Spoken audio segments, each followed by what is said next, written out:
Hello again to Teach English Now. So glad you could join us. In this lesson and throughout all the lessons, we will present guiding metaphors to help you think deeply about principles of teaching and language acquisition. Let's begin with the first. Language is cake. Well, what's this? You'll notice here that I have some cake. Is anyone willing to try it? Hungry? Like you need to be hungry for cake. You can have cake anytime you want. Cake is delicious. Well, I see someone in our virtual crowd has raised a hand. You want this cake? All right.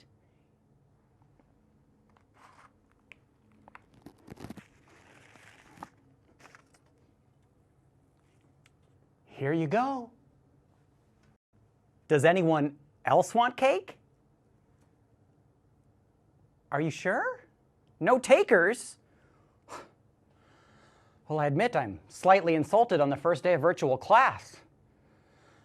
Fine, let me try again. Just give me one more chance. Here we go.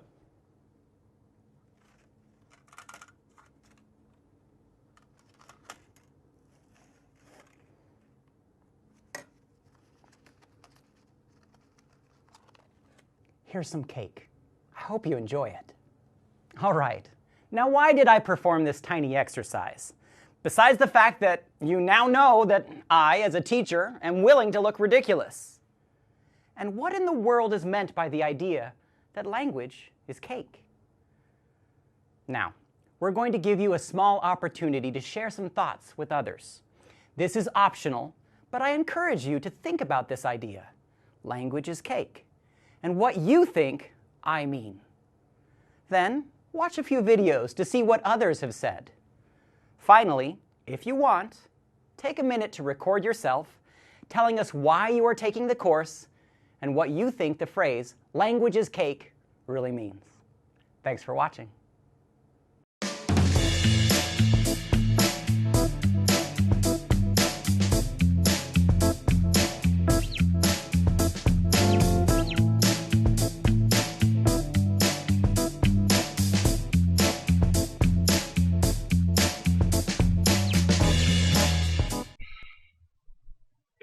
Good evening, my name is Andre. I'm recording this video from Brazil, and my opinion about the metaphor of language is a cake is that the cake is presented as something very delicious and everyone would want to have it, and that translates almost word by word to language.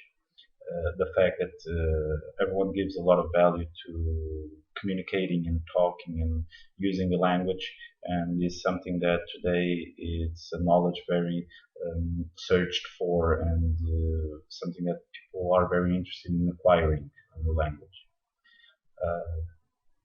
How was that, or how is that applied in teaching? Again, in my opinion, is the second metaphor when the teacher presents the slice of cake to someone that is also translated to the teachers that pass on that knowledge of a language, the cake, to the students, the person that receives the slice of cake. And the quality of that connection is very important. The fact that the teacher has within his power the ability to pass on that information in a very efficient and practical way, and helping the student really achieve a better understanding of the language. I'm doing this course because I want to improve as a professional, and I truly believe that interacting with the teachers of the course and the rest of the students, I would be able to achieve that. Bye-bye.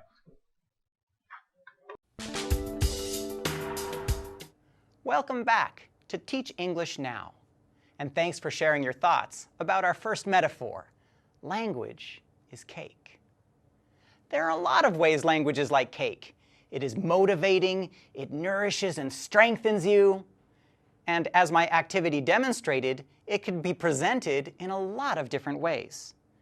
And yet, some learners hate learning languages. How can that be? I'm sure you will agree that learning a language is wonderful. let me share an additional thought by discussing some fascinating research that will help us understand why some learners don't like learning languages. In a controversial but famous 1993 study by Harvard researchers Nalini Ambady and Robert Rosenthal, students observing teachers were able to accurately predict the teachers who were really bad and really good. What makes the study so controversial is the amount of time it took students to make those predictions. Want to take a guess?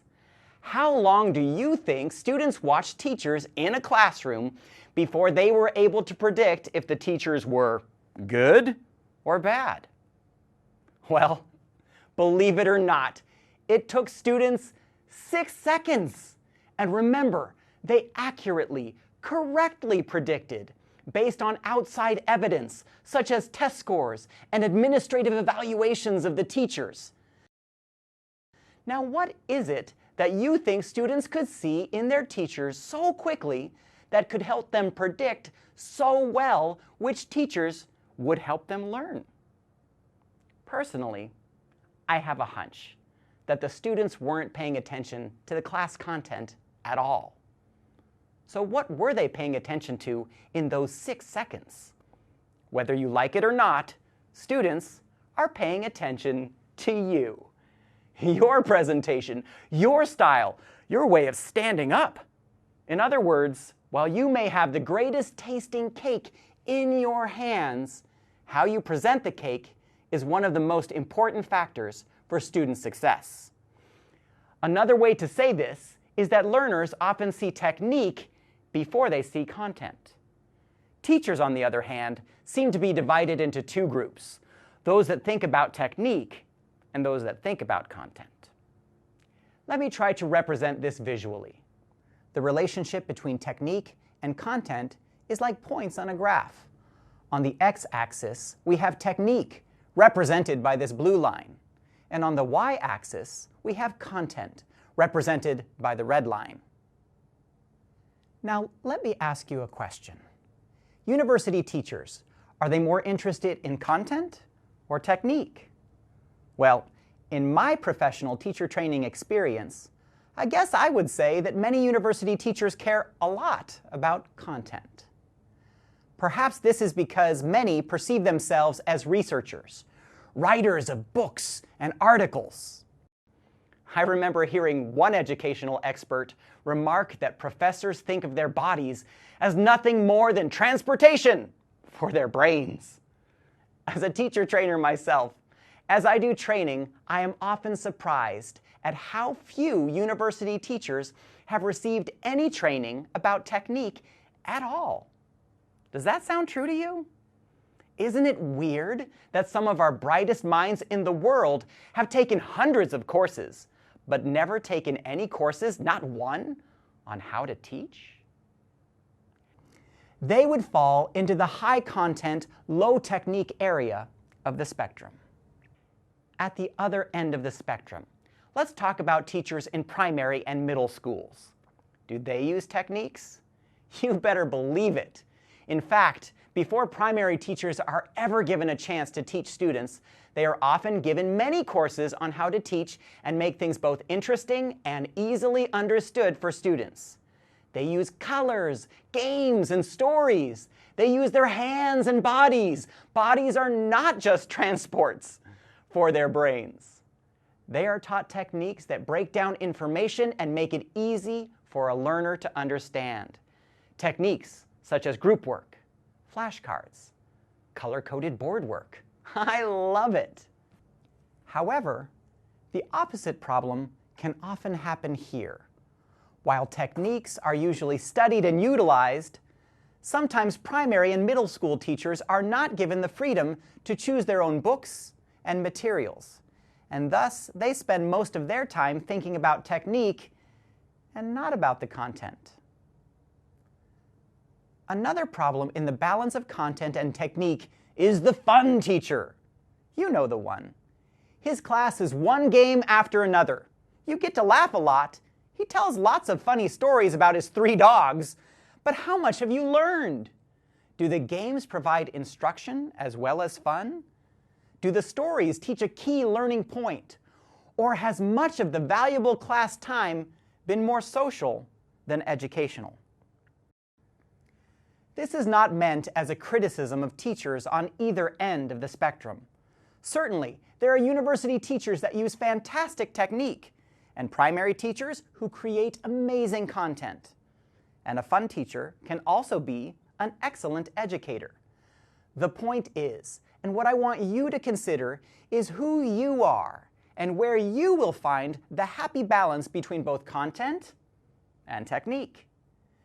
As you train yourself as a language teaching professional, keep in mind the tremendous difference that both content, the cake, and technique, your presentation of the cake, will make in having successful classroom experiences. While we discuss content in future lessons, the next few videos will be dedicated to the wonderful world of technique. Technique to help make your content, the cake, more delicious. Thanks for watching.